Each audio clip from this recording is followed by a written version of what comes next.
ओम नमो भगवते वासुदेवाय नमः। नमस्कार। मैं ज्योतिषाचार्य वरुण प्रकाश ज्योतिष के आज के संस्करण में आपका स्वागत करता हूँ। राहु ग्रह। राहु ग्रह अगर चाह जाए तो रंक से भी आदमी राजा बन जाए। राहु ग्रह अगर चाह जाए तो राजा भी रंक बन जाए। मतलब कुछ भी हो सकता है। अचानक से मिलने वाली कोई भी चीज, अचानक से प्राप्त करने वाली कोई चीज अगर हो, अचानक से लॉटरी लग जाना, अचानक से कोई सट्टा जुआ में जीत जाना, अचानक से धन प्राप्त हो जाना, अचानक वाला काम करा, अचानक से ले भी लेते हैं, अचानक से देते भी तो हैं तो लेते भी हैं।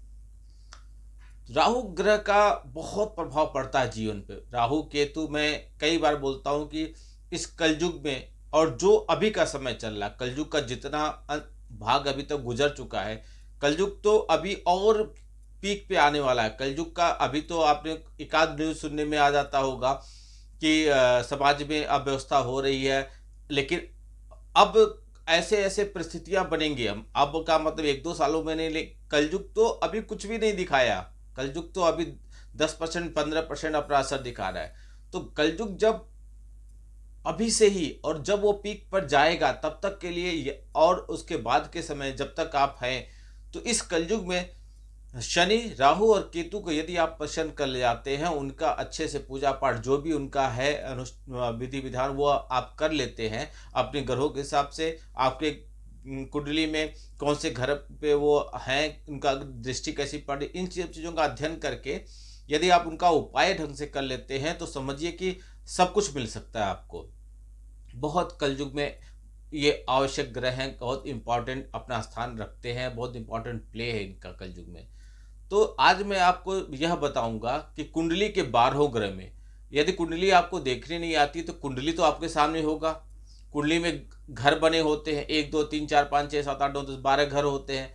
उस 12 घर में देखिए कि आपके किस घर में राहु है, और उसी हिसाब से आज मैं आपको उसका विशेषता बताऊंगा और आपको उपाय बताऊंगा। यदि आप वह कर लेते हैं तो आप परिवर्तन इमिडिएटली दिखेंगे, क्योंकि जल्दी वाला चीज रहता है राहु के साथ। तो यदि उपाय करते हैं तो इंस्टेंट आपको रिप्लाई मिलेगा, इंस्टेंट आपको उसका आंसर मिलेगा, आपको समाधान मिल जाएगा। पहले राहु के बारे में समझिए। राहु है कौन? राहु और केतु तो आप सुने ही होंगे। राहु है कौन? बहुत लोग जानते होंगे, बहुत लोग नहीं भी जानते होंगे। तो पहले राहु के बारे में समझिए। तो 9 ग्रह में से ये राहु एक छाया ग्रह है। राहु के पास अपना खुद का घर नहीं होता। जो 12 घर कुंडली में होते हैं ना, राहु का खुद का घर नहीं होता है। मतलब उनका ये नहीं होता। सभी ग्रहों के अपने घर होते हैं, लेकिन राहु और केतु के घर नहीं होते। वो जिस घर में रहते हैं ना, उसी को अपना बना लेते हैं, उसी के अनुसार वह असर दिखाने लगते हैं। अब उस पर कैसी दृष्टि पड़ रही है, किस और ग्रह का कैसी युक्ति पड़ रही है, इन सब चीज़ों का बड़ा इस पर कैलकुलेशन होता है, लेकिन काफ़ी कुछ बहुत फर्क पड़ता है। अक्सर राहु को दुख का घोतक या अशुभ ग्रह माना जाता है। लोग बहुत डराते हैं राहु और केतु और शनि के बारे में कि बहुत ऐसा वैसा है, मार डालेंगे, काट डालेंगे, मतलब आपको सड़क पे ला देंगे। लेकिन ऐसा नहीं है। यदि आप ईमानदारी से और उनका जो भी उपाय है वह करिए, तो आप देखिए आपके जीवन में परिवर्तन कैसे आता है। राहु हमेशा बुरा फल नहीं देते। यदि यह ग्रह कुंडली में उत्तम हो तो जातक को बहुत अच्छा परिणाम देते हैं। तो अब कुंडली में उत्तम कैसे होगा, वही मैं आज आपको बताऊंगा। कुंडली में 12 घर का राहु का कैसा प्रभाव होता है सभी घर पे, एक घर पे, 2 घर पे, 3 घर पे, सभी घरों पे राहु का प्रभाव कैसा होता है, ये आप देखिएगा अपने कुंडली के अनुसार, आपको बहुत लाभ मिलेगा। राहु कौन है? आपको मालूम होगा कि एक बार, कहानियां तो आपने सुनी ही होगी कि एक बार भगवान विष्णु के प्रेरणा से उन्होंने एक ऐसे कुछ प्रेरणा दिया देवताओं और दानवों के बीच में कि क्षीर सागर में एक मंथन हुआ। ठीक है, उसको समुद्र मंथन बोलते हैं। तो मंथन हुआ। मंथन मिलने के बाद उससे बहुत से रत्न निकले, बहुत से चीज़ें निकली। आपको मालूम है कि एरावत निकला और कामधेनु गाय निकली और अच्छे मतलब आपको बहुत चीज़ें निकली। उसमें अमृत भी निकला। विष भी निकला था, लेकिन विष को भगवान शंकर ने ग्रहण कर लिया कि बाकी लोग अगर पिएंगे तो सृष्टि में विष का दुरुपयोग होगा और सृष्टि में इसका नाश हो जाएगा सृष्टि का। इसलिए भगवान शंकर ने उस विष को ग्रहण कर लिया, उनके कंठ में वह विष अपने रख लिए। विष की थोड़ी गर्मी होती है, उस गर्मी से शीतलता पाने के लिए इसीलिए भगवान शंकर ने अपने गले में शेषनाग को लपेट के रखते हैं, या जो सांप होती है उसको लपेट के रखते हैं, जिससे वहां पे उनको ठंडापन मिलता रहे। लेकिन जब अमृत निकला तो उस अमृत को भगवान विष्णु ने मोहिनी अवतार रूप धारण कर लिया और उन्होंने प्लान बनाया कि उस अमृत को सभी देवताओं को हम अमृत पान करा देंगे, सभी देवताओं को हम अमृत पान, सभी देवता लोग अमर हो जाएंगे। तो उसी समय एक राक्षसों में एक राक्षस था स्वर भानु, उसका नाम था स्वर भानु। वह राक्षस देवताओं का रूप धारण करके सूर्य और चंद्रमा के निकट आके बैठ गया, और जब भगवान विष्णु मोहिनी अवतार में रूप करके सभी देवताओं को क्रमशः अमृत पान करा रहे थे, तो उसने भी अमृत पान कर लिया। कौन? उसका नाम था स्वर भानु। जब अमृत पान करने लगा तो उसी समय उस पे सूर्य और चंद्रमा की दृष्टि गई, बोलो ये तो राक्षस है, पहचान गए, ये हमारे पंक्ति में बैठ के अमृत पान कर रहा है। तो उन्होंने भगवान विष्णु से शिकायत कर दिया। भगवान विष्णु से शिकायत कर देने से भगवान विष्णु ने उसका सर अपने सुदर्शन चक्र से सर और धड़ को अलग कर दिया। तो जो सर और धड़, जो स्वर भानु राक्षस का दो हिस्सा बना, स्वर और धड़, तो जो सर है वह राहु कहलाता है और जो धड़ है वह केतु कहलाता है। केतु अंधा है क्योंकि उसके पास मस्तिष्क नहीं है, आंख नहीं है, जिह्वा नहीं है, महसूस नहीं कर सकता। तो यानी कि केतु राहु से भी खतरनाक है, कुछ भी कर सकते हैं, कभी भी आप प्रसन्न कर ले जाइए बस। तो यह थे राहु। ठीक है, अब राहु ग्रह का महत्व क्या है? राहु ग्रह स्वर भानु जो राक्षस थे, जब उनकी सर धड़ से अलग किया गया तो जो सर था वह राहु कहलाया, धड़ केतु कहलाया। ज्योतिष में राहु ग्रह को एक पापी ग्रह कहते हैं, क्योंकि राक्षस योनि से थे, राक्षस भेष बदल के आके बैठ गए थे, अमृत पान कर लिए, इसलिए उनका प्रभाव पड़ गया कुंडली पे, ग्रहों पे।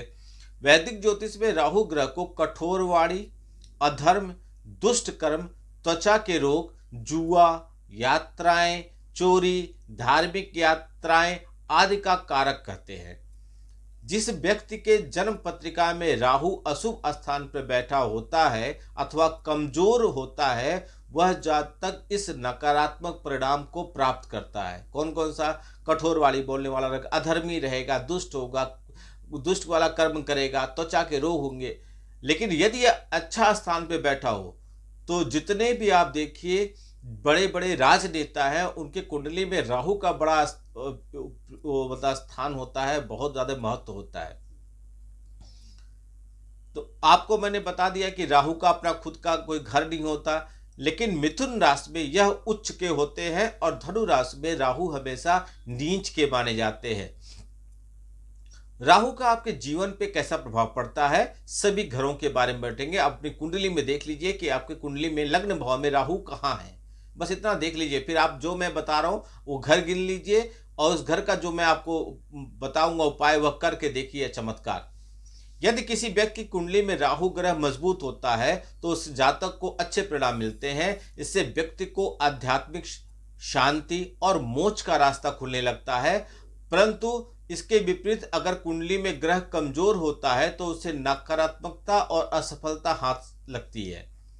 तो 12 ग्रह जो 12 घर हैं, तो प्रथम घर में यदि राहु आपका है, तो यदि राहु प्रथम घर में स्थित है तो जातक जो भी रहेगा, कुंडली जिसकी है, वह कार्यों को करने में कुशल, दूसरों के प्रभाव से अपनी इष्ट पूर्ति करने वाला, नीच के बहुत हल्के स्वभाव वाला, स्वजन वचक होता है, संतानहीन, नीच कर्म करने वाला, कष्ट सहिष्णु होता है, अत्यधिक उसके अंदर कमियां होती हैं, स्त्रियों के द्वारा कार्य साधना करने वाला होता है, कुकर्मी होता है, धर्म का वेश धर्म का अधर्म करने वाला होता है, मित्रों का विरोधी होता है, वक्र चाल रखने वाला होता है, धूर्त होता है। ऐसे जातक जीवन में अक्सर असफल होते हैं, तो उनको राहु का उपाय कर लेना चाहिए। क्या उपाय करना है? मैं 3-4 उपाय बताऊंगा, उसमें से जो भी संभव करिए। बहुत छोटे छोटे उपाय हैं, मैं धन खर्चे वाले उपाय नहीं कहता हूँ, लेकिन यदि कुछ विशेष उद्देश्य आप कर रहे हैं, कुंडली विश्लेषण कर रहे हैं, तो हमने एक मामूली फीस रखा है, वह फीस भर के हमसे आप संपर्क कर सकते हैं। तो क्या करेंगे, अगर आपके कुंडली के पहले घर में राहु है तो बहते पानी में नारियल बहा दीजिए, जटा वाला नारियल बहते पानी में बहा दीजिए, या गले में चांदी का कोई आभूषण पहनिए, अथवा 1/4 के अनुपात में जौ को दूध में मिलाइए, यानी कि दूध जितना उसका चौथा हिस्सा जौ ले लीजिए और उसे बहते पानी में बहा दीजिए, अथवा बहते पानी में कम से कम 400 ग्राम सुरमा, सुरमा आंखों में लगाया जाता है, तो वह बहा दीजिए। इससे आपको लाभ मिल जाएगा। यदि राहु आपके कुंडली के दूसरे भाव में है तो ऐसे जातक को मिथ्यावादी, झूठ बोलने वाले, अभिमानी होते हैं, निर्भय होते हैं, बकवादी होते हैं, पुत्र चिंता से युक्त होते हैं, स्वयं कुटुंब का विनाश करने वाले ऐसा देखने वाले मिलते हैं, दुख भोगने वाले होते हैं, भ्रमण के वाले होते हैं, घूमने चलने भ्रमण प्रिय होते हैं, कठोर स्वभाव के होते हैं, संग्रही होते हैं, धन की रक्षा करने वाला होते हैं, परदेश में धन कमाने वाले होते हैं, अल्प आयु वाले होते हैं और कटुभाषी होते हैं, राजकोपभाजन के होते हैं, अल्पधनी होते हैं, धन के पास आता भी चला जाता है, राहु मतलब अचानक से आता, अचानक चला जाता है। इस भाव में राहु कई बार जातक को अकस्मात और बहुत धन संपत्ति भी दे देते हैं। तो यदि इसमें से कुछ बुरा प्रभाव आपको मिल रहा है तो आप उपाय कीजिए, शादी के बाद ससुराल वालों से बिजली का कोई भी सामान आप मत लीजिए जो बिजली से चलता हो। एक उपाय यह कीजिए, ध्यान दीजिए इस बात का। दूसरा, बृहस्पति ग्रह से संबंधित वस्तुओं जैसे सोना, केसर और पीले कपड़े इत्यादि का उपयोग में लाइए।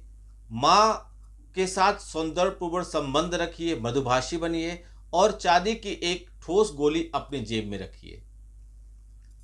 यदि राहु तीसरे भाव में है तो क्या प्रभाव पड़ता है? इस भाव को राहु का पक्का घर माना जाता है। इस भाव में छाया ग्रह को जातक को पराक्रमी और अत्यंत प्रभावशाली, महायशस्वी, प्रवासी, श्रेष्ठ याद बताते हैं, स्मरण शक्ति के कमी वाला हो जाता है, अल्प संतान विहीन हो जाता है, मात्र सुख विहीन होता है, बलवान होता है, राजमान होता है, अनेक शत्रुओं वाला होता है, परंतु शत्रु पर विजय प्राप्त करने वाला होता है, परम प्रतापी, विलासी, विद्वानी, ऐसे लोग होते हैं। तो ये अत्यधिक धन प्राप्त भी कर लेते हैं और अचानक से सब कुछ से लुटा भी बैठते हैं। ये विलासी होते हैं, विद्वान होते हैं, भाई और पशुओं की इनकी वजह से मृत्यु हो सकती है, पिशाच का भय इनके ऊपर होता है। तो ऐसे लोगों को घर में हाथी या हाथी के दांत की बनी हुई वस्तुओं को घर में तो बिल्कुल मत रखें, उनसे दूर रहें।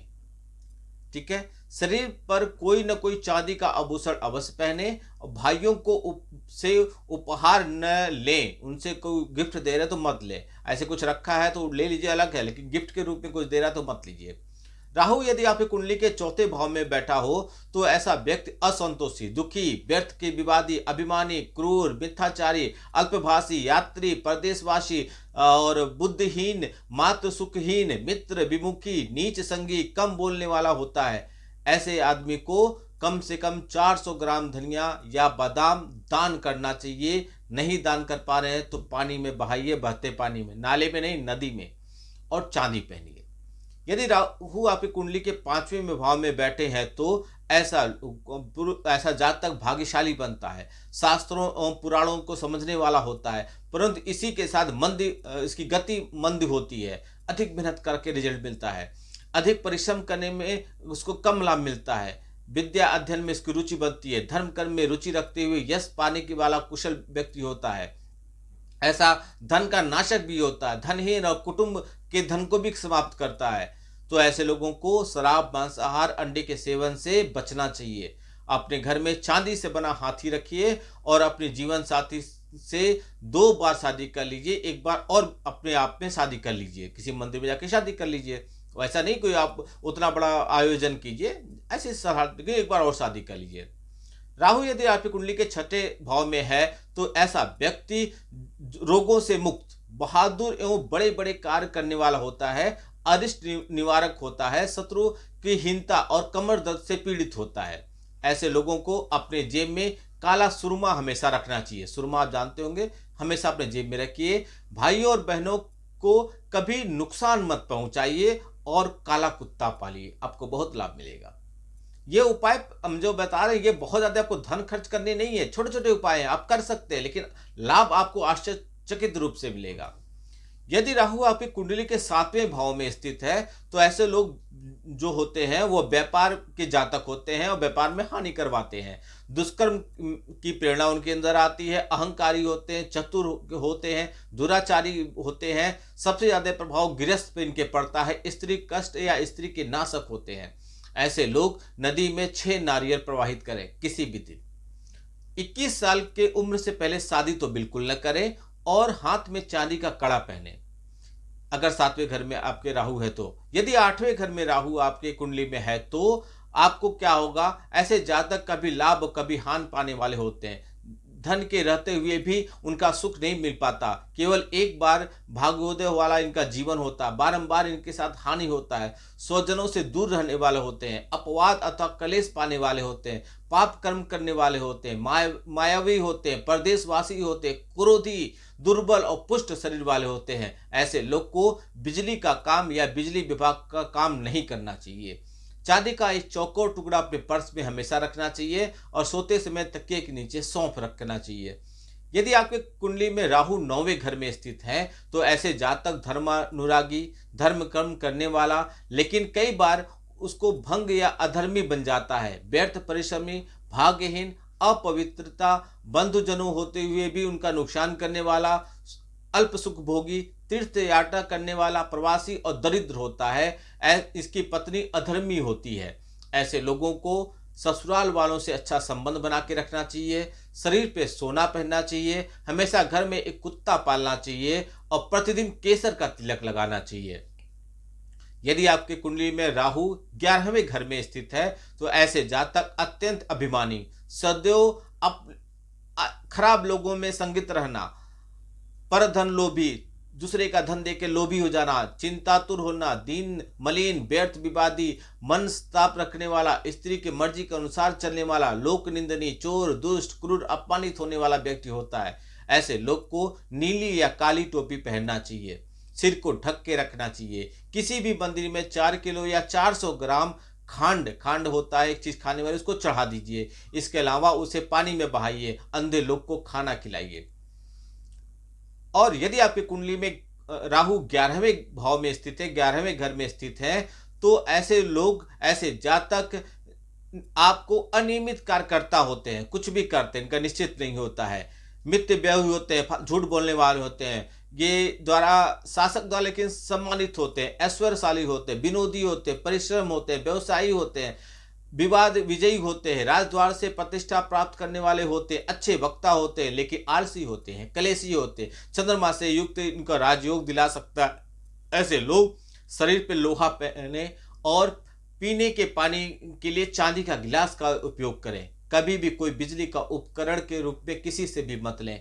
नीलम, हाथी दांत या हाथी के खिलौने घर पर मत रखें। यदि आपके कुंडली में राहु 12वें भाव में 12वें घर में है तो ऐसे जातक, जो द्वादश भाव में राहु अगर होता है तो ऐसे जातक चिंताशील होते हैं, विवेकहीन होते हैं, परिश्रमी, कलह प्रिय, सज्जनों से द्वेषी होते हैं, दुर्जनों के मित्र होते हैं, नेत्र रोगी, चर्म रोगी, पाँव में चोट लगने वाले होते हैं, सेवा कर्म करने वाले होते हैं, उद्योग करने वाले होते हैं, सिद्ध माने जाते हैं। सेवक के साथ जातक की काम होती है, मूर्ख जैसे व्यवहार करते हैं। ऐसे लोग राहु के बुरे प्रभाव से बचने के लिए रसोई में बैठकर भोजन कीजिए नीचे, और रात में अच्छी नींद के लिए तकिए के नीचे सौंफ रखकर सोइए, इससे आपको लाभ मिलेगा।